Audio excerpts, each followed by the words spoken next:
Operation మూసీకి Telangana సర్కార్ సిద్ధమైంది. రేపు మూసీ ప్రాజెక్టుపై ప్రెజెంటేషన్ ఇవ్వబోతోంది.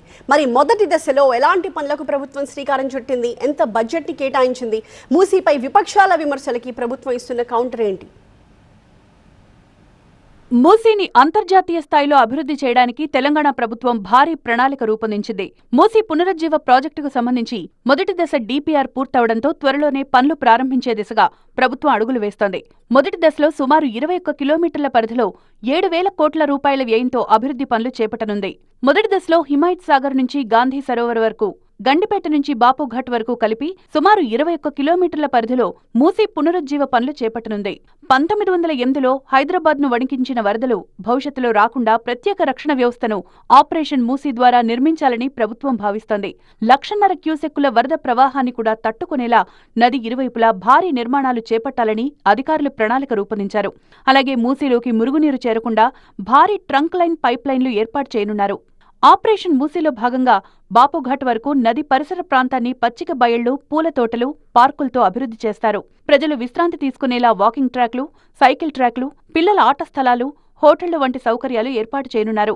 అలాగే మంచిరేవుల, నార్సింగి, సన్సిటీ ప్రాంతాలను అనుసంధానం చేస్తూ 15 కొత్త వంతెనలు నిర్మిస్తారు. రవాణా సౌకర్యాలు మెరుగుపడేలా నది ఇరువైపులా విశాలమైన రోడ్లను కూడా అభివృద్ధి చేయనున్నారు. బాపుఘాట్ దగ్గర గాంధీ సరోవర్ కేంద్రాన్ని అభివృద్ధి చేస్తారు.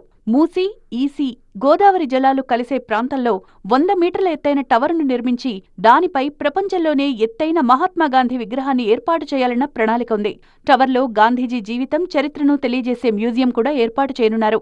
అయితే మహిళా దినోత్సవం సందర్భంగా ఏర్పాటు చేసిన కార్యక్రమంలో పాల్గొన్న సీఎం రేవంత్ ఈ నెల 13న మూసీ ప్రాజెక్టు ఫస్ట్ ఫేజ్ పై ప్రెజెంటేషన్ ఇవ్వబోతున్నట్లు ప్రకటించారు. దీంతో పాటు ప్రాజెక్టు డీపీఆర్ వివరాలు వెల్లడిస్తానన్నారు. నేను నా ఒక్కడి కోసం, నా ఇంటి కోసం చెప్పడంలే.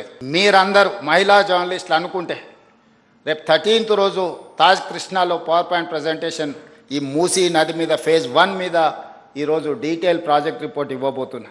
గాంధీ స్టాచ్యూకి 5,000 కోట్లు ఖర్చు పెడుతున్నారు. ఎవడన్నా బుర్రుండేటోడు 5,000 కోట్లు ఖర్చు పెడతాడు ఆ స్టాచ్యూకి. స్టాచ్యూ కాస్ట్ 70 కోట్లు.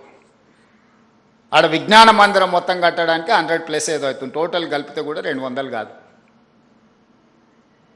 అంబేద్కర్ భవన్కి 220 కోట్లు పెట్టారు, సంతోషం. మహాత్మా గాంధీ ఒక విజ్ఞాన కేంద్రానికి ఒక 200 కోట్లు పెడితే మీకు వచ్చిన కష్టం ఏంటి? దాన్ని 5,000 కోట్లు, 10,000 కోట్లు అని చిలువలు పలువలు చేస్తారు.